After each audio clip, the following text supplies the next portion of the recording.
Halo, assalamualaikum. Kembali lagi di channel Kisah Kehidupan Harian.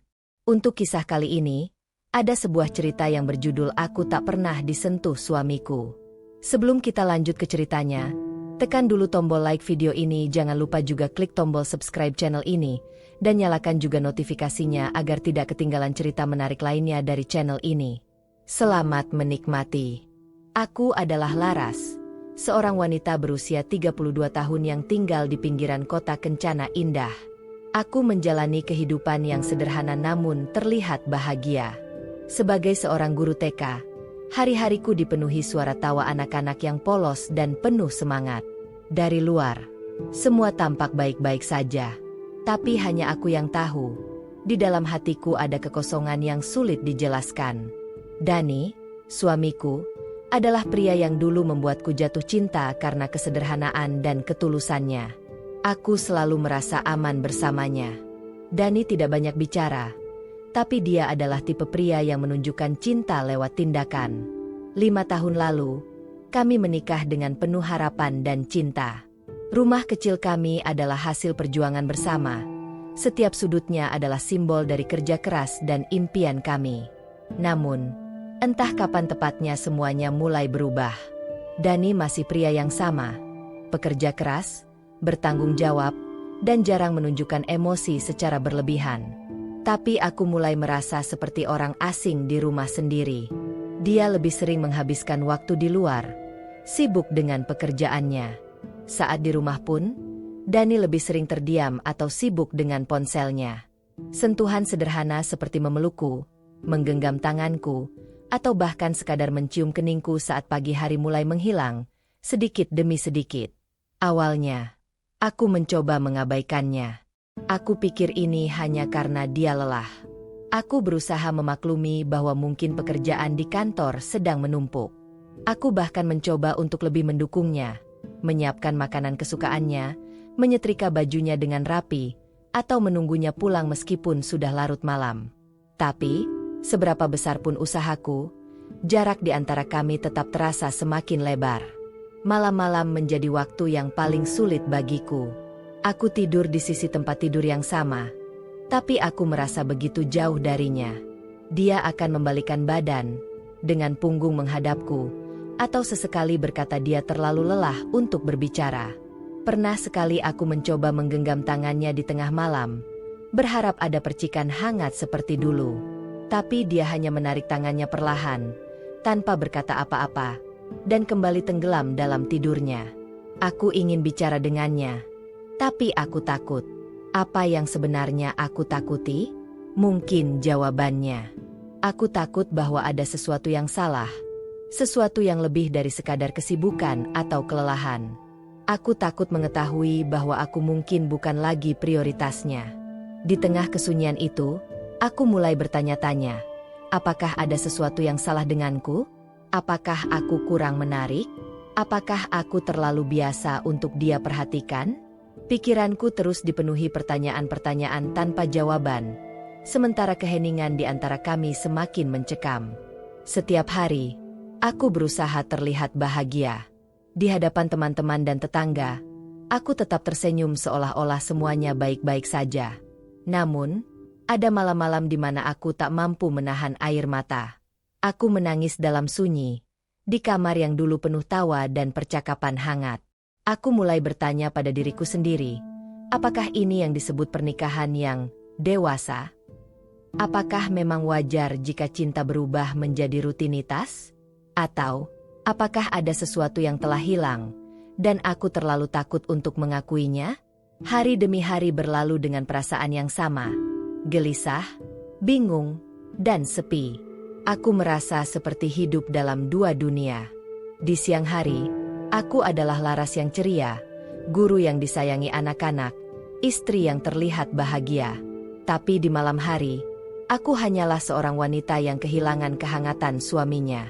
Aku tahu aku harus melakukan sesuatu, tapi aku belum tahu apa. Aku hanya berharap Dani masih peduli, bahwa di balik diamnya, ada rasa yang belum sepenuhnya hilang. Malam itu, aku memutuskan untuk mencoba berbicara dengan Dani. Aku sudah tidak tahan lagi dengan kehampaan yang terus menghantuiku. Setelah makan malam yang sunyi, aku memberanikan diri untuk memulai percakapan.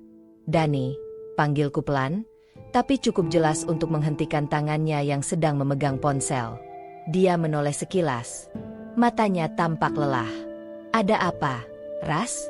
tanyanya singkat, tanpa menatapku lama. "Aku mau kita bicara," kataku, mencoba terdengar tenang meski hatiku berdegup kencang. Dia menghela napas. "Tentang apa?" Aku ragu sejenak, takut kata-kataku justru memperburuk keadaan. Tapi aku tahu, aku harus mengatakannya. "Tentang kita," jawabku akhirnya. Dani mengernyitkan dahi, meletakkan ponselnya di meja, dan menatapku dengan ekspresi datar. "Kita kenapa? Rasanya semuanya baik-baik saja, kan?" Aku tersenyum tipis, meski hatiku terasa ngilu mendengar jawaban itu. "Bagimu mungkin iya, tapi bagiku aku merasa ada yang berubah. Dan aku merasa kamu semakin jauh. Kamu jarang bicara, jarang menyentuhku. Aku merasa seperti tidak lagi menjadi bagian penting dalam hidupmu." Dani terdiam. Pandangannya berpindah ke meja di depannya, menghindari mataku. Aku menunggu, berharap dia akan menjawab. Tapi yang kudapat hanyalah keheningan. "Kalau aku salah atau ada yang membuatmu tidak nyaman, tolong katakan," lanjutku dengan suara bergetar.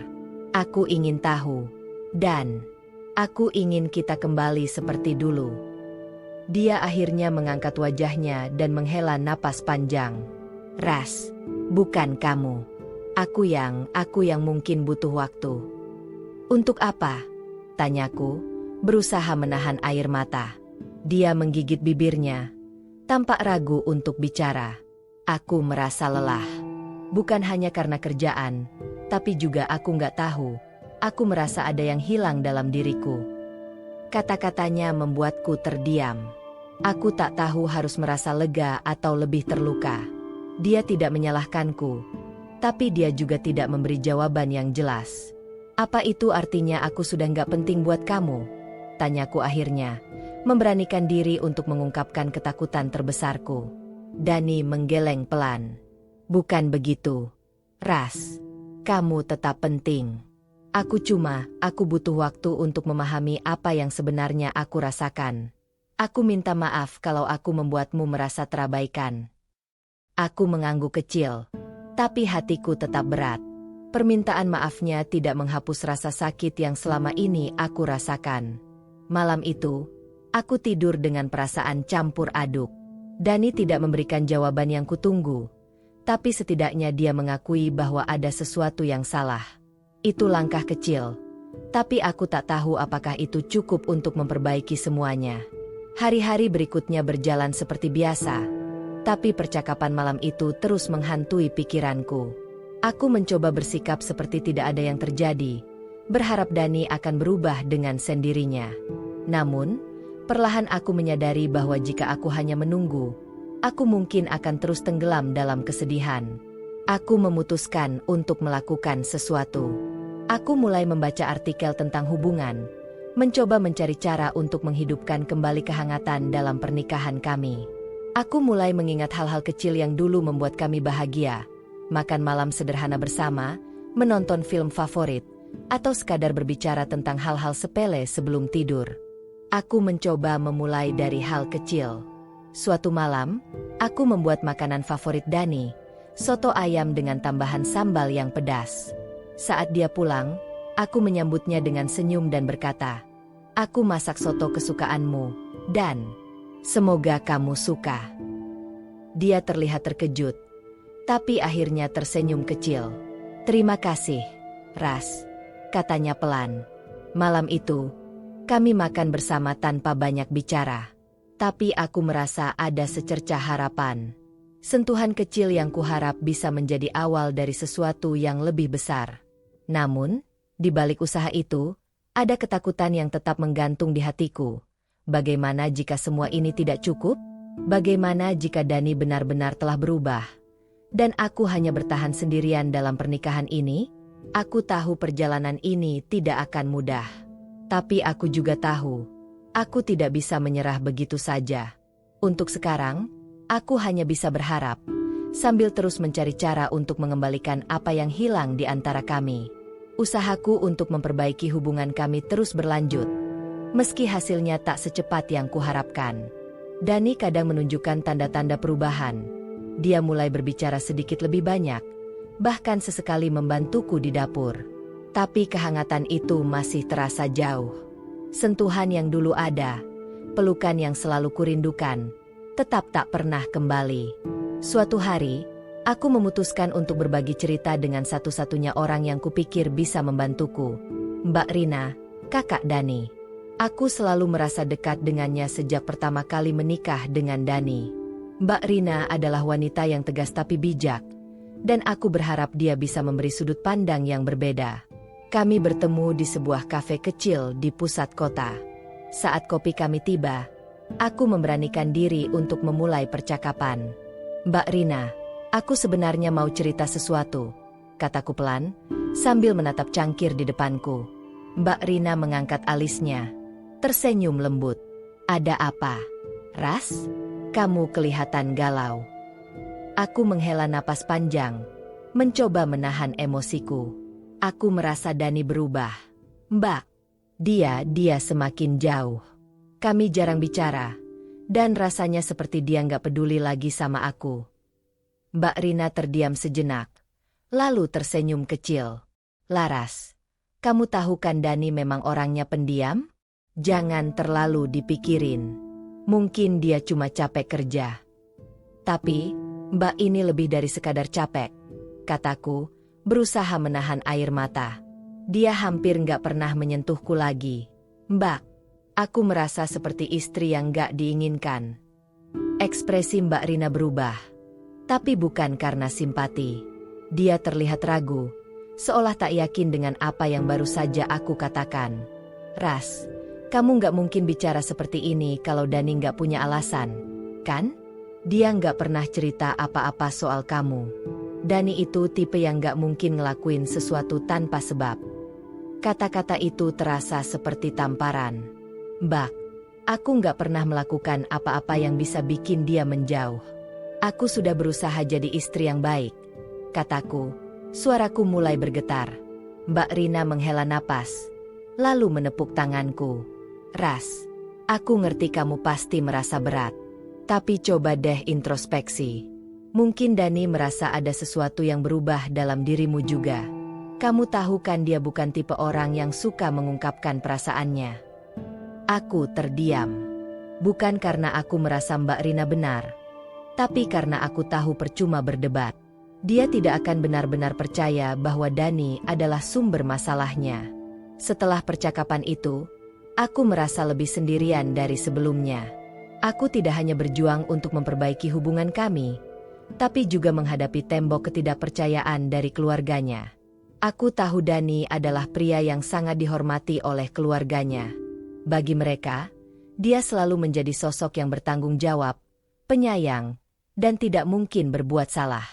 Hari-hari berikutnya semakin berat. Dani tetap bersikap seperti biasa, terlalu biasa. Tak ada perubahan besar, tak ada inisiatif untuk memperbaiki hubungan kami. Di sisi lain, aku mulai merasa kelelahan. Setiap usaha yang kulakukan terasa seperti membentur tembok. Puncaknya terjadi ketika kami diundang ke rumah orang tua Dani untuk makan malam keluarga. Aku mencoba bersikap normal, menyembunyikan semua kegelisahanku. Tapi saat sedang makan, Bu Mira, Ibu Dani, menatapku dengan pandangan yang sulit kugambarkan. Laras, kamu kelihatan kurusan. Dani nggak bikin kamu susah, kan? Tanyanya tiba-tiba. Aku tersenyum tipis. Enggak kok, Bu. Semua baik-baik saja. Tapi sebelum aku sempat melanjutkan, Dani menyela dengan nada bercanda. Laras itu terlalu perfeksionis. Bu, semua dipikirin sampai stres sendiri. Aku menoleh padanya, terkejut. Kata-katanya ringan, tapi aku merasa disudutkan.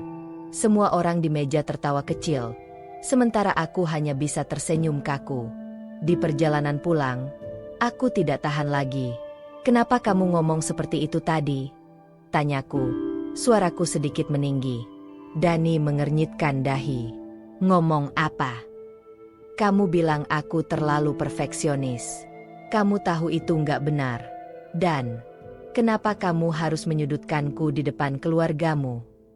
Dani menghela napas. Terlihat kesal. Ras, kamu terlalu sensitif. Itu cuma bercanda. Nggak ada yang salah dengan itu. Itu salah, Dani. Jawabku, suaraku mulai bergetar. Aku udah cukup merasa sendirian tanpa kamu harus memperburuk semuanya. Dia terdiam, lalu membalas dengan nada datar. Aku nggak tahu apa yang kamu mau dari aku, Laras. Malam itu, aku tidur di sofa. Untuk pertama kalinya, aku merasa putus asa. Aku mencintai Dani, tapi aku tidak yakin berapa lama lagi aku bisa bertahan dalam pernikahan yang seperti ini, dalam keheningan yang terus-menerus melukai. Malam di sofa terasa dingin, bukan karena udara, tetapi karena hatiku yang membeku. Aku memeluk bantal, berharap tidur akan membawaku menjauh dari kenyataan. Namun, pikiranku terus berputar, memutar ulang kata-kata Dani dan senyum sinis yang terselip di meja makan tadi. Pagi harinya, aku bangun dengan tubuh yang pegal dan hati yang semakin lelah. Dani sudah tidak ada di rumah. Seperti biasa, dia berangkat lebih awal tanpa sepatah kata pun. Aku menatap meja makan yang kosong, menyadari betapa sepinya rumah ini. Aku memutuskan untuk mengambil cuti hari itu. Aku butuh waktu untuk berpikir, untuk menenangkan diri. Aku menelepon ibu di kampung, berharap suaranya bisa memberikan ketenangan. Laras, kamu baik-baik saja? Tanya ibu setelah mendengar suaraku yang sedikit bergetar. Baik, Bu, jawabku, meskipun jelas aku berbohong. Namun, ibu tahu aku menyimpan sesuatu. Kalau ada apa-apa, ceritakan. Jangan dipendam sendiri. Aku ingin bercerita, tapi aku takut ibu akan khawatir. Jadi, aku hanya berkata, aku cuma rindu, Bu. Itu saja. Setelah menutup telepon, aku merasa semakin kosong. Aku duduk di ruang tamu, menatap dinding yang terasa begitu sunyi. Aku tidak tahu harus bagaimana. Setiap usaha untuk mendekatkan diri pada Dani seolah tidak pernah cukup. Sore harinya, Mbak Rina tiba-tiba menelepon. Laras, aku mau mampir sebentar. Kamu di rumah kan? Tanyanya. Aku mengiyakan, meskipun sebenarnya aku tidak terlalu ingin bertemu siapapun. Ketika Mbak Rina datang, dia membawa kotak kue dan senyumnya yang ramah. Aku mau ngobrol sebentar. Aku kepikiran setelah pertemuan kita kemarin, katanya sambil duduk di sofa. Aku hanya tersenyum tipis. Mau minum teh atau kopi, Mbak? Tawarku, berusaha mengalihkan pembicaraan. Nggak usah repot-repot. Ras, aku cuma mau ngobrol serius sama kamu, katanya, membuatku tidak bisa menghindar lagi. Mbak Rina menatapku dengan serius. Laras, aku nggak tahu apa yang sebenarnya terjadi antara kamu dan Dani. Tapi kamu harus tahu, Dani itu orangnya nggak suka ribut. Kalau dia menjauh, mungkin dia sedang mencoba menyelesaikan masalahnya sendiri. Kamu nggak boleh terlalu menekan dia. Aku menghela napas, merasa sedikit kesal. Mbak, aku nggak menekan Dani. Aku cuma ingin dia terbuka. Aku ingin tahu apa yang sebenarnya dia rasakan, apa yang dia pikirkan. Aku merasa seperti hidup sendirian dalam pernikahan ini. Mbak Rina terdiam sejenak, lalu berkata dengan nada lembut, kadang laki-laki itu sulit mengungkapkan perasaannya. Apalagi Dani. Dari kecil dia memang seperti itu. Aku menggigit bibirku, menahan kata-kata yang ingin keluar. Aku tahu Dani pendiam. Tapi ini bukan hanya soal sifatnya. Ini soal hubungan kami yang perlahan-lahan berubah menjadi kehampaan. Mbak, aku sudah mencoba semuanya. Aku sudah berusaha jadi istri yang pengertian, yang mendukung dia. Tapi Dani tetap seperti ini. Dia tidak menyentuhku lagi, tidak berbicara padaku seperti dulu. Aku merasa kehilangan dia, kataku akhirnya, Suaraku mulai bergetar. Mbak Rina terdiam, tampak bingung. Apa Dani pernah bilang sesuatu? Mungkin dia punya masalah di tempat kerja. Aku menggeleng. Kalaupun ada, dia tidak pernah cerita. Itu yang membuatku semakin frustrasi. Mbak Rina menghela napas. Aku akan coba bicara dengan Dani. Tapi, Ras, kamu juga harus bersabar. Jangan terlalu memaksakan semuanya berjalan sesuai keinginanmu. Pernikahan itu memang tidak selalu indah. Setelah Mbak Rina pulang, aku merasa semakin terpuruk. Kata-katanya tidak membantu. Justru, aku merasa seolah-olah semua ini adalah kesalahanku, bahwa aku terlalu banyak menuntut, terlalu sensitif. Beberapa hari kemudian, aku mendengar kabar dari seorang tetangga bahwa Dani sering terlihat nongkrong dengan beberapa teman lamanya. Aku merasa aneh, karena Dani tidak pernah menyebutkan apapun tentang pertemuan itu.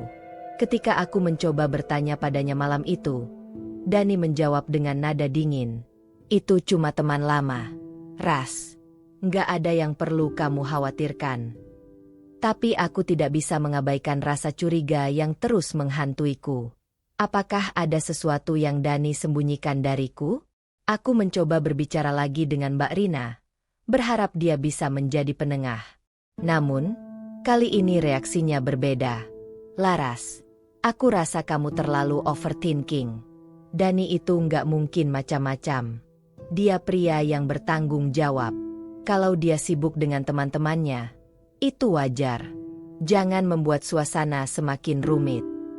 Kata-kata Mbak Rina membuatku merasa ditinggalkan. Aku sadar, keluarga Dani akan selalu berada di pihaknya. Tidak peduli seberapa besar aku mencoba menjelaskan perasaanku. Hubungan kami semakin memburuk. Dani semakin tertutup, sementara aku semakin merasa tidak dihargai. Pada satu malam, aku mencoba menyentuh tangannya, berharap bisa memulai percakapan. Tapi dia menarik tangannya dan berkata, "Ras, aku capek. Bisa nggak kita nggak bahas apa-apa malam ini?" Aku tidak bisa menahan air mata lagi. Dani, aku istrimu. Kalau kamu punya masalah, aku ingin tahu. Aku ingin membantu. Tapi kalau kamu terus begini, aku nggak tahu sampai kapan aku bisa bertahan. Dia menatapku dengan ekspresi yang sulit diartikan. Aku nggak tahu apa yang kamu harapkan dariku. Aku cuma ingin sedikit waktu untuk diriku sendiri. Kenapa itu selalu jadi masalah? Kata-katanya menghancurkan hatiku. Aku tidak tahu apakah aku masih memiliki tempat di hatinya, atau apakah dia hanya mencoba bertahan dalam pernikahan ini demi nama baik atau tanggung jawab. Malam itu, aku menyadari sesuatu. Aku tidak bisa terus berharap Dani akan berubah dengan sendirinya. Jika dia tidak mau berusaha, aku harus memutuskan apakah aku akan tetap bertahan, atau akhirnya melepaskan semuanya. Setelah malam itu, ada jarak yang semakin nyata antara aku dan Dani. Kami masih tinggal di rumah yang sama, tetapi setiap detik terasa seperti dua orang asing yang terjebak dalam rutinitas. Aku menyadari bahwa aku tidak bisa terus seperti ini, menanti Dani yang tak pernah berbalik untuk menemuiku setengah jalan. Namun, keputusanku untuk mulai membuka diri kepada keluargaku sendiri ternyata membawa konflik baru. Aku menelepon ibu dan menceritakan sebagian dari apa yang terjadi, berharap setidaknya ada tempat untuk berbagi beban. Tapi respons ibu membuatku terpukul. Laras, kamu sudah menikah. Semua masalah rumah tangga itu harus kalian selesaikan berdua. Jangan terlalu mudah mengeluh, kata ibu dengan nada tegas. Bu, aku sudah mencoba semuanya, jawabku. Suaraku mulai gemetar. Aku nggak tahu lagi harus bagaimana. Dani bahkan nggak mau bicara soal ini. Ibu terdiam sejenak sebelum menjawab. Coba bicara baik-baik lagi, Laras. Ingat, mempertahankan rumah tangga itu lebih penting daripada mempermasalahkan hal-hal kecil. Jangan sampai keluarganya merasa kamu nggak cukup kuat menghadapi ini. Kata-kata itu membebaniku. Aku tahu maksud ibu baik, tapi di satu sisi, aku merasa seperti sedang dipaksa untuk terus memikul semuanya sendiri. Seminggu setelah percakapan dengan ibu, Kami diundang makan siang di rumah keluarga besar Dani. Aku mencoba bersikap wajar, menyembunyikan rasa lelah dan frustrasi yang semakin menumpuk. Di meja makan, suasana riuh seperti biasa. Dani tampak lebih santai di tengah keluarganya, sesuatu yang jarang kulihat di rumah. Namun, ketika semua sedang menikmati makanan, Bu Mira tiba-tiba berkata, "Laras, Dani pernah bilang kamu sering curiga ya? Itu nggak baik. Loh, rumah tangga itu butuh kepercayaan." Aku terdiam, terkejut sekaligus bingung.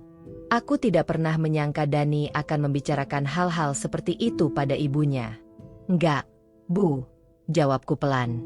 "Aku cuma ingin kami lebih banyak bicara satu sama lain." Bu Mira tersenyum kecil, tetapi ada nada tajam dalam suaranya. "Ya, bicaralah. Tapi jangan terlalu mendesak. Dani itu kan sudah cukup sibuk. Kalau kamu terlalu banyak menuntut, dia bisa tambah stres." Aku merasa semua mata di meja makan menatapku. Mbak Rina menimpali. "Iya, Laras. Aku sempat bilang, kan? Dani itu nggak suka ditekan. Kamu harus lebih sabar." Aku tidak tahan lagi. Perasaan malu, marah, dan kecewa bercampur jadi satu. Aku merasa seperti orang yang selalu disalahkan, tanpa ada yang benar-benar mengerti apa yang kualami. Setelah makan siang selesai, aku menarik Dani ke samping, mencoba bicara langsung dengannya. "Dani, kenapa kamu bicara ke ibumu soal kita? Bukannya kita harusnya menyelesaikan ini berdua?" Dani menghela napas, terlihat kesal. "Aku cuma bilang apa adanya. Kamu selalu menyalahkanku. Aku butuh seseorang untuk curhat juga." Aku menatapnya dengan mata berair. "Aku nggak pernah menyalahkan kamu. Dan aku cuma ingin kamu kembali seperti dulu. Tapi kamu malah menjadikan aku bahan cerita ke keluargamu. Apa kamu nggak sadar aku yang selama ini mencoba bertahan sendirian?" Dia terdiam, tetapi tidak ada kata maaf yang keluar dari mulutnya. Malam itu, aku memutuskan untuk kembali menghubungi Mbak Rina. Aku tidak peduli lagi jika dia akan memihak Dani. Aku hanya butuh seseorang untuk mendengarkan. "Mbak Rina, aku sudah nggak tahu lagi harus bagaimana. Dani bahkan nggak mau bicara denganku tanpa menyalahkan aku," kataku sambil menangis di telepon. Namun, seperti dugaanku, responsnya tidak seperti yang kuharapkan. "Laras, aku nggak tahu apa yang sebenarnya kamu harapkan dari Dani. Tapi aku rasa kamu perlu introspeksi. Mungkin kamu terlalu banyak menuntut." Kata-kata itu seperti menusuk dadaku. Aku menutup telepon dengan tangan gemetar. Air mata mengalir tanpa henti. Malam itu, aku duduk di sudut kamar, memeluk lututku sendiri. Aku menyadari sesuatu yang pahit. Aku sendirian. Bukan hanya dalam pernikahanku, tetapi juga dalam upayaku untuk diperjuangkan. Beberapa hari setelah itu, aku mulai mempertimbangkan pilihan yang tidak pernah terpikirkan sebelumnya. Apakah aku harus tetap bertahan demi mempertahankan rumah tangga ini? Ataukah aku harus memikirkan diriku sendiri? Aku tahu keluarganya tidak akan mendukungku jika aku memilih untuk pergi. Bahkan ibuku sendiri mungkin akan kecewa. Tapi aku tidak bisa terus hidup seperti ini, terjebak dalam hubungan tanpa cinta, tanpa komunikasi, tanpa sentuhan yang membuatku merasa dicintai. Aku memutuskan untuk memberanikan diri berbicara sekali lagi dengan Dani. "Dani, kita nggak bisa terus begini," kataku malam itu, mencoba tetap tenang meskipun hatiku bergetar. Dia hanya menatapku tanpa berkata apa-apa. "Kalau kamu memang merasa kita nggak bisa diperbaiki, aku rela. Aku akan pergi," lanjutku, suaraku semakin serak. Dia terdiam cukup lama, lalu berkata dengan suara rendah, "Ras, aku nggak tahu apa yang salah sama aku. Aku cuma merasa ada yang hilang. Tapi aku nggak tahu bagaimana memperbaikinya." Untuk pertama kalinya, aku melihat sisi Dani yang rapuh. Tapi kata-katanya juga menguatkan tekadku. Aku menyadari bahwa mungkin kami sama-sama kehilangan arah. Tapi jika hanya aku yang berjuang untuk mencari jalan kembali, Hubungan ini tidak akan pernah benar-benar utuh lagi. Aku memutuskan untuk mengambil waktu, bukan hanya untuk kami berdua, tetapi juga untuk diriku sendiri. Aku tahu jalan ini akan sulit, tetapi aku harus memilih kebahagiaan dan kedamaian hatiku di atas segalanya. Malam itu, setelah percakapan dengan Dani, aku duduk sendiri di balkon kamar. Angin malam menyapa dingin, seperti hatiku yang kini penuh keraguan. Kata-kata Dani terus terngiang. Aku cuma merasa ada yang hilang. Apa maksudnya? Apakah dia kehilangan perasaannya padaku? Ataukah dia hanya tersesat dalam pikirannya sendiri? Hari-hari berikutnya, aku memilih untuk tidak memaksakan percakapan lebih lanjut dengannya. Dani tetap sibuk dengan dunianya, sementara aku mencoba menemukan keseimbangan dalam diriku sendiri. Aku memutuskan untuk menghabiskan waktu di luar rumah, menemui teman-teman lama yang selama ini kulupakan karena sibuk membangun rumah tangga. Namun, ketenangan itu tak bertahan lama. Suatu siang, saat aku sedang makan siang bersama Dina, sahabatku sejak kuliah, sebuah panggilan masuk dari Bu Mira, ibu mertua. "Laras, ibu dengar kamu jarang di rumah akhir-akhir ini," katanya dengan nada menyelidik. Aku mencoba menjawab dengan tenang. "Iya, Bu. Saya sedang mencoba menyibukkan diri biar nggak terlalu stres." Namun, Bu Mira tak berhenti. "Laras, kamu ini istri Dani. Kamu harus lebih banyak di rumah. Fokus pada keluarga. Jangan terlalu sibuk dengan hal-hal di luar. Apa Dani pernah mengeluh? Jangan sampai kamu yang membuat dia semakin menjauh." Hatiku terasa seperti dihantam. Aku berusaha menahan emosi. "Bu, saya cuma butuh waktu untuk menenangkan diri. Saya tetap menjalankan tanggung jawab saya." Bu Mira mendesah panjang. "Ingat, Laras, keluarga Dani itu keluarga terpandang. Jangan sampai orang luar melihat ada keretakan di rumah tangga kalian. Itu akan memalukan." Aku hanya bisa diam. Kata-kata itu mengingatkanku betapa besar tekanan yang datang bukan hanya dari Dani, tetapi juga dari keluarganya. Ketegangan memuncak ketika suatu malam Mbak Rina datang ke rumah tanpa pemberitahuan.